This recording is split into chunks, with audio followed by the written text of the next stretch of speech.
It all started with a letter, just a single, crumpled sheet of paper that made its way to the Paris Attorney General's office back in May 1901. Can you imagine the scene? The letter was unsigned, the handwriting all shaky and nervous, and the tone absolutely desperate. It read, "Mr. Attorney General, I have the honor to inform you of an exceptionally serious occurrence. I am talking about a woman who is locked up in Madame Monnier's house, half-starved, living on rotted food, and sleeping in her own filth for the past 25 years. At first, the authorities were a bit skeptical. I mean, anonymous tips were a dime a dozen, and most turned out to be complete nonsense. But there was something about this letter, the way it was worded, the chilling precision of its accusation, that made them sit up and take notice.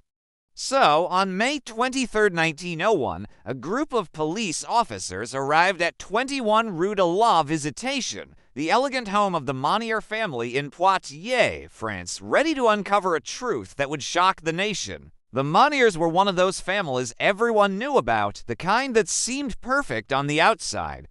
Louise Monnier, the matriarch, was a wealthy widow who prided herself on her strict morals and how she presented herself in society. You know the type, right? Always concerned about what others think.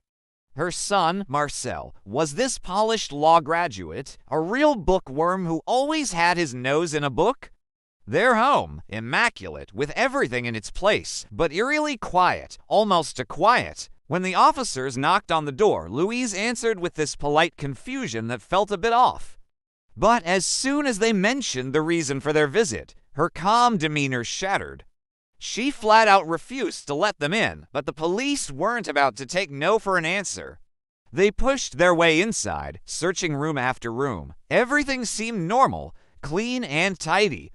But then they made their way to the upper floor, and that's when things took a dark turn.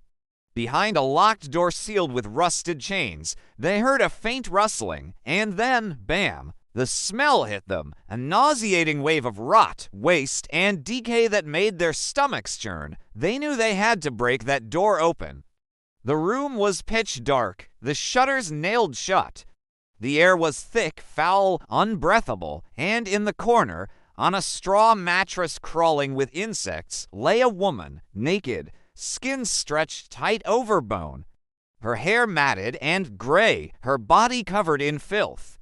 Her eyes were wide open, but they didn't seem human, more like the eyes of something that had forgotten what light was. When one of the officers moved closer, she whispered, barely audible, "How long have I been here?" Her name was Blanche Monnier, once a celebrated beauty of Poitiers society. 25 years earlier, she had simply vanished. No one questioned it too deeply. Her mother had said she went away to live with relatives. The city had moved on, but now, in that dark, stinking room, the truth was laid bare. Blanche had been imprisoned by her own family. The discovery shocked all of France. Newspapers called her the sequestered woman of Poitiers. Crowds gathered outside the Monnier mansion, shouting curses, throwing stones, demanding justice. When Blanche was carried out of the house, wrapped in a blanket, blinking painfully in the sunlight, witnesses said her face looked almost translucent, like parchment. She weighed barely 50 pounds. The doctors who examined her said she hadn't seen sunlight in decades. Her muscles had wasted away. She was terrified of voices, sudden sounds, and the presence of men. In her delirium, Blanche begged for scraps of food, her voice shaky as she constantly apologized and chatted with invisible friends. It was heartbreaking to hear. The psychiatrists who treated her later noted that she seemed mentally fixed at the age she was when first confined. Can you imagine that? Stuck in a time warp? Unable to move forward because of the trauma she endured. So how could this happen, and why? As the years rolled on, the chilling details of Blanche's story began to unravel, and honestly, it's hard to wrap your head around. Back in 1876, she fell head over heels for this local lawyer, a charming older guy who didn't have much to his name, but her mother, Louise, she thought he was way beneath their family's status. Can you believe that? When Blanche refused to let go of her love, Louise snapped and took drastic measures. She locked her daughter away in that upstairs room, convinced it would make Blanche see reason. It's just heartbreaking, right? Blanche, though, she never gave in. Days turned into weeks, and weeks melted into years. The lawyer passed away just 2 years later, completely unaware of what had happened to the woman he loved. Meanwhile, Louise and her son Marcel went on with their lives downstairs, enjoying fancy meals, hosting guests, and pretending everything was just fine. And up above them, in that suffocating darkness, Blanche sat, trapped in a nightmare of silence and despair. Her meals, if they can be called that, were scraps of leftover meat, bits of bread, or even rotten vegetables. Her waste was left where she slept. Neighbors occasionally noticed a strange smell, but no one dared question a family as respected as the Monniers. When servants asked about noises from the upper floor, they were dismissed or fired. The horror of it wasn't just what they did, but how ordinary they made it seem. A mother locking away her daughter like an embarrassing secret. A brother pretending not to hear her cries.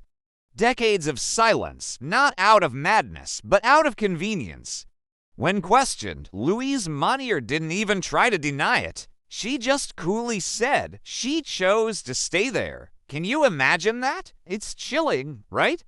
The trial that followed turned into one of France's most infamous cases, capturing the attention of the entire nation. Louise faced charges of illegal confinement and cruelty, but before she could even step into the courtroom, she died, just 15 days after Blanche's rescue. Some folks said it was heart failure, while others whispered it was guilt catching up with her. Then there was Marcel, her son, who found himself on trial too, facing the music as an accomplice to this horrific nightmare. He claimed he'd been afraid of his mother, insisting he wanted to rescue Blanche but felt totally powerless against her iron grip. Can you believe that? The jury seemed to buy his story, or maybe they just felt a little sorry for him. In the end, he was acquitted, which is just mind-boggling when you think about it. How could he walk free after all that? As for Blanche, she was moved to a psychiatric hospital in Blois, where she would spend the rest of her life. It's so heartbreaking to realize she never really bounced back from those 25 years of isolation.